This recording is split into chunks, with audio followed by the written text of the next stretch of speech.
Hello boys. This is going to be my Poison Barbarian today. If you've seen a few of my streams, I've been building this online with you boys. I've been also testing it offline because I like to try and min-max my weird off-meta builds that nobody's going to play and they just harass me for because they're so dumb. But please do. Please do. This is going to be using Grief. I know, I always talk mad shit about this weapon. I think it's too ridiculous with the flat damage modifier on here. But it fits into this build nicely. I've caved, boys, okay? It has a good fit for this poison build, where I need my melee damage as well. Roast me down below, it's fine. But just hear me out, I'll go through stat skills and gear and everything else, and we'll get into some gameplay. But a brief little overview for those Andes who don't really want to watch the whole thing.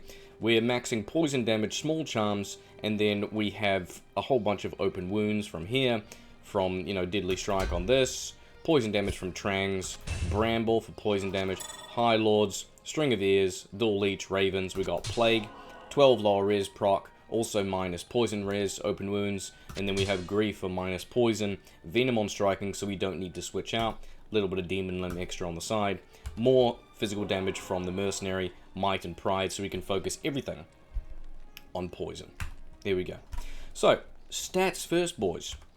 Strength, not too crazy, 63, we don't really care. Really, like, the most strength you need is kind of for these, so like, you know, 94, you've got 115, depending what base you want for this is 103, but don't really need to worry about it with these, because we're going to be attacking pretty fast with Whirlwind. I've tested a lot of stuff that does have durability, and it's just a pain in the ass. So, yeah, I opted for Phase Blades, that's what I would recommend, so that means that we need more dexterity to pump that in. I have a little bit of excess in here, because I wanted a bit more attack rating, but that's also why I have my Demon Limb on the side. So if I pop this up and switch back, you can see my Whirlwind is 10k and 97 for Frenzy. That's pretty comfortable. That's similar to a few different Barbarian builds of mine that I like to aim for that feels consistent when playing. Vitality, reasonably high. Energy is nothing. Res is pretty decent across the board. Skills. So, we're maxing poison damage. We don't really need to max any skills that have poison damage because the Barbarian has none, boys. So, with Warcries, we instead have 1.1 does all the way down into Warcry itself because that helps with crowd control, and I recommend it. Even with plus skills in there, we get 2.4. That'll go up a tiny bit because we'll have access to Battle Command once we're out in the wilderness, right?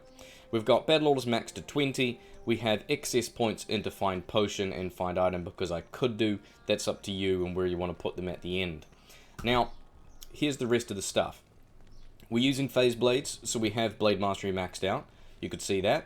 And we've got Iron Skin, a couple of excess into Natural Res, which is not needed if you change out a few pieces. One into increased speed, and then increased stamina is maxed out for a synergy of Frenzy. So we're going to be using Frenzy to maintain stacks. We've got 14 seconds of max frames and then also faster run walk, and we're going to be using that with our max Whirlwind to apply as much poison damage as possible. Now, this is a good transition into gear, but I do want to talk a little bit about poison before we get into it. So we could see here that my poison damage is 16 to 17k, roughly. There's a backing of physical damage there, which will be consistent, but a lot of this is going to be damage over time. Now, for this build, I have 313 poison damage over 11 charms.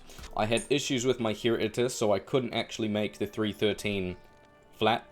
It just, the best I could get was 313 to 314. Whatever, it's pretty much the same as that modifier, okay? So, that's what we're using here. So, let's take a calculator of 100. So if we deal 100 poison damage over 5 seconds, 100 divided by 5 equals 20, right? So if you have one small charm of 100 poison damage over 5 seconds, that's going to deal 20 per second. But if we use Venom from Grief, that is going to compress all of that to 0.4 seconds. So instead of dealing 20 from that one small charm, if we have Venom active, that is instead going to be 0.4. So if we times that 0.4, it's going to equal 8. So it is less damage if you look at it that way, we're dealing 0.4 seconds of the duration poison damage compressed into 0.4, but all of our poison damage is going to be added up. It's going to be compressed to 0.4, so if we can deal more hits per second than a consistent second duration tick of poison damage before Venom, we're going to deal a lot more damage. So that's exactly the aim of this build. That is why we have Phase Blades. That is why we're getting Frenzy stacks to max out Whirlwind. We have the highest attack speed with that as possible, so we can deal as much poison damage as possible. If you don't want to do, if you prefer to have the playstyle of the long poison duration so you can Whirlwind through and watch all the small mobs die, that is kind of fun. You simply switch out the Grief, go for something else, even choose something like this with poison damage. But let's get into the gear, and I want to hop into some gameplay. So I hope you guys are following me so far. So I've opted for Phase Blaze, as I said, because we want high attack speed, and durability is cringe, so we've got this. 35% chance to cast level 15 Venom on striking is exactly the same level as a Treachery. So I'm using this because of the high physical damage base. It's consistent with what this build is missing right now, but also we are not missing out on minus poison resistance on a weapon slot, and it saves us switching out the Treachery. So that is why I opted for using this. So we're not just using it as a blanket, just a blanket physical damage stick. It does, I do feel like it has a bit of a purpose with this build. Now, to comfort that, we've got a Plague, so this is beautiful. Now, we've got Cleansing, +2 all skills, so slightly more buff when we use it. Deadly Strike, Open Wounds is great, because I guess that's poison, sort of, in essence, right? And also minus Poison Res, with that low res. Now, it does have Poison Nova. Things like Poison Nova, when we're attacking with Frenzy, can proc, but they will override all of this poison damage entirely. That is fine, because we're using Frenzy for a limited time, and then we're going to Whirlwind after, where we can't actually proc CTC skills with Whirlwind. So that's fine. So if you were thinking about that, or wondering why maybe other builds you've used in the past are like, oh, my Andy's helm is wrecking my poison charms, that's probably why. So it does overlap and just override entirely. We have a G-Face with a poison facet. It's a pretty solid lock-in for a melee option, and it's very consistent when I was testing it.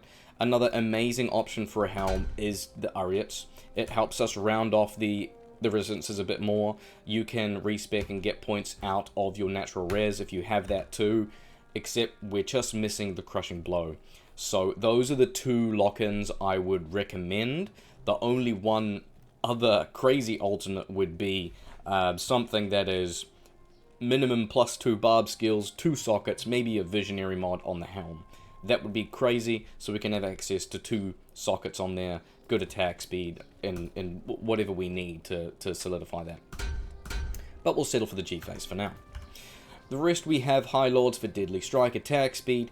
Bramble is a lock-in. I believe the Thorn's Aura goes into 21. We've got up to +50 to poison skill damage, which is huge. That buffs the Venom, which in turn helps all of this as well. Okay, all of our small charms. Now, 13 life after each kill adds on to 15 on the Grief, so that's 28. That's pretty decent. Trang's Gloves is another 25%, which is beautiful. We've got a nice little ring in here to show you what sort of stats you can go for. Attack rating is a helpful one. Dexterity is great. Strength, dual leech, whatever you kind of want. You don't need all the stats that are on here, obviously, you can see, so don't wet your pants, boys. But that's a good idea of stats to look for if you're going to find a ring for that slot. String of Ears. Raven Frost. You can switch this out if you would like. If you go for a Cham rune in here, that'll open up your rings for something different. If you want to go for Angelics, you can do that. That would be a reasonable thing to do. Gore Riders, I don't mind the Goblin Toes if you want to go straight for the Crushing Blow. Maybe you're switching out the G-Face and you're like, oh, that's fine. You know, I'll just make up the Crushing Blow on the boots. Do it.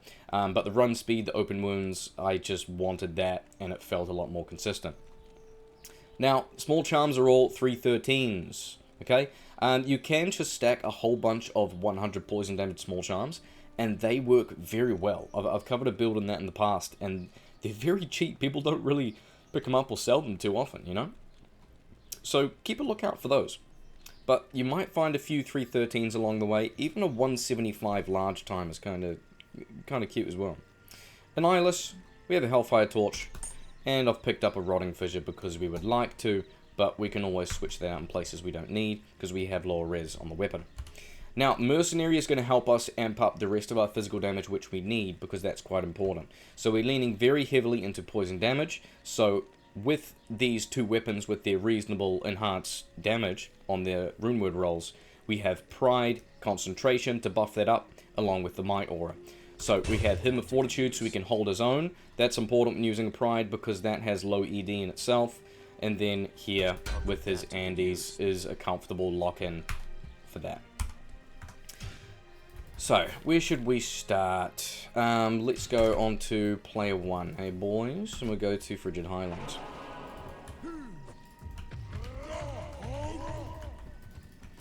Here we are. So, 16, 17k, you can see all of these stats over here. Life is 39, mana is 367.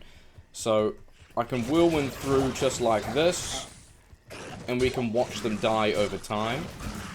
That is before we even proc Venom. So as long as we're just using Whirlwind, we're not going to proc the Venom yet from the Grief.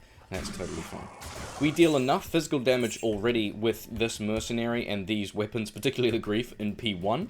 So that is just an example for you. I'm going to go up to P3, and we'll go down here to Shank. So, let's attack these boys now. You can see here on the left, we've got Frenzy has been condensed, and same with Whirlwind, 27 up to 35.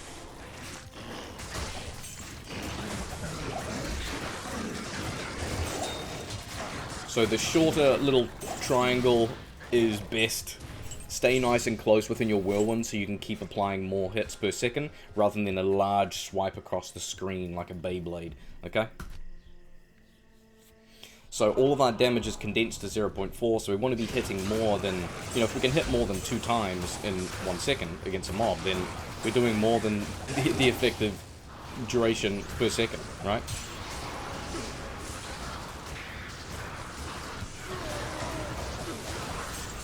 Stun is beautiful. I recommend you guys use that a little bit more. It doesn't override with curses, so it's not, we don't have to worry about it ruining things like our lower res from Plague. Who's in here? Who is there? Oh, these guys are gross to leech, but that's fine. We can stun.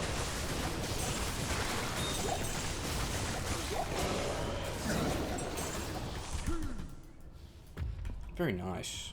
Very fun build.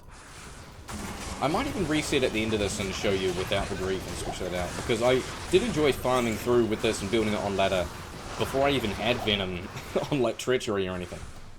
It's pretty fun. You just whirlwind through, you watch all the small mobs die, and you focus solely on, like, the champ or elite pack.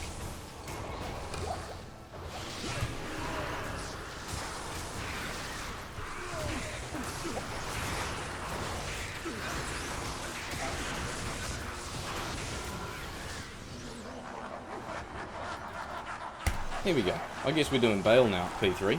Didn't intend that, but we're here.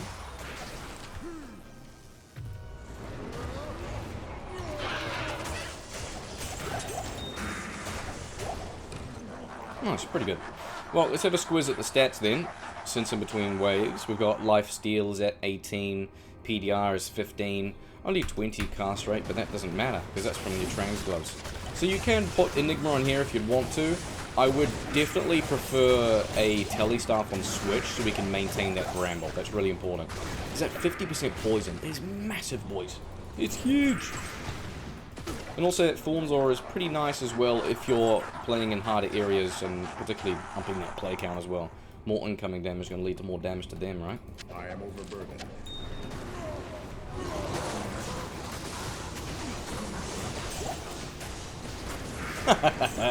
The mercenary just pop. Oh, that's so good.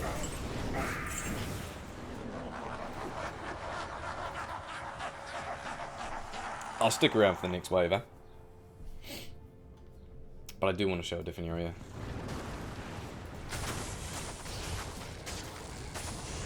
Get our frenzy stacks up.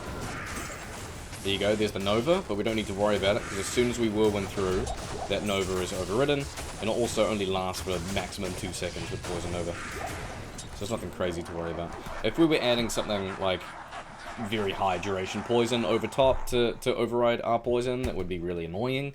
And you'd have to make sure that you are Whirlwinding everything, but that's okay for now. Let's show somewhere else that we can go to, boys. Should we check out Halls of Pain? That could be right.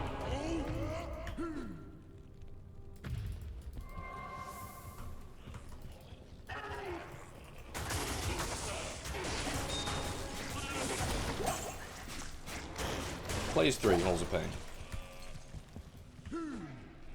So, when making builds like this on a Barbarian in particular, if you're prioritizing an elemental damage type that is not accessible on the build, which is anything other than physical, it can be a little bit tricky to min-max. You reach a sort of, you know, fence riding point where you're like, oh, if I add like too much physical damage, then what's the point of even going poison? And then obviously the other direction as well, you know. If I have too much poison, then what's the point of even adding any physical? But you do need to have some. So we need to have a comfortable level of physical to apply open wounds, some deadly strike, to also maintain resources, particularly while we're whirlwinding and things like this, right? There's a lot of stuff going on, and we need to be maintaining. That's huge. It's the same with lightning, barbarians that I've covered in the past. It's the same with fire and all of those. So you need to find your happy medium, boys. Your happy middle line of what physical damage you can put on while maintaining your theme of whatever the build is. So max poison, small charms. We've got minus 25 there, minus 23, 5 here. I'm going to switch this off to the Ariats, and then we'll go somewhere else. We'll go over to Canyon of Magi, and then we'll finish off there, eh, boys? It's definitely a fun build to try. It's not something that I would recommend playing through with, because the item requirements are very vast with this. You pretty much need a full fucking inventory before you can even do anything else, right? You're not getting much poison damage from much else. Unless you're just, you know, putting in like a 6p Emerald Thundermaw. Something weird like that. But yeah, if you have a bunch of small poison damage charms and you're like, what the heck do I do with them? I'd collect those sort of things. Collect them towards some weird little builds to play with that you've thought about, you know, building. One thing that I've been collecting since I started playing D2R, like pre-first season, was lightning damage small charms. I still have a collection on non-ladder. I'm getting ready to make a few builds eventually. I might need another season or two. I haven't been trading for them, I'm just collecting them. So I could eventually get a lightning barbarian going on my non-ladder and flesh that out a bit more, but anyways, that's just a drawn out example of save your pointless small charms, you know? If they're cold damage small charms, you can find a use for them on an ice Bolzon, okay? If you find fire small charms, you can add them towards your enchantress, you can add them to a bone necro that uses brand, you can add it to any other build that uses fires explosive arrows or bolts on, you know, brand, Den Machine or Kuko, it'll all apply. If you find lightning, you can add that to something else that has fitting lightning damage, though there's nothing you can add AoE. It's still very good to stack onto lightning themed builds, whether you're making like a lightning blade set or something like that. And when it comes to poison, I'd recommend saving them. Save them for an assassin if you want to play around, although Shadow Discipline skills are probably worthwhile near the end result if you're got maximum investment. But save it for a barbarian. Save it for a sorceress if you want. You make a PvP poison sorceress with enchant. Do some weird stuff, boys. There's always more stuff you can play around in this game. I'll see you around.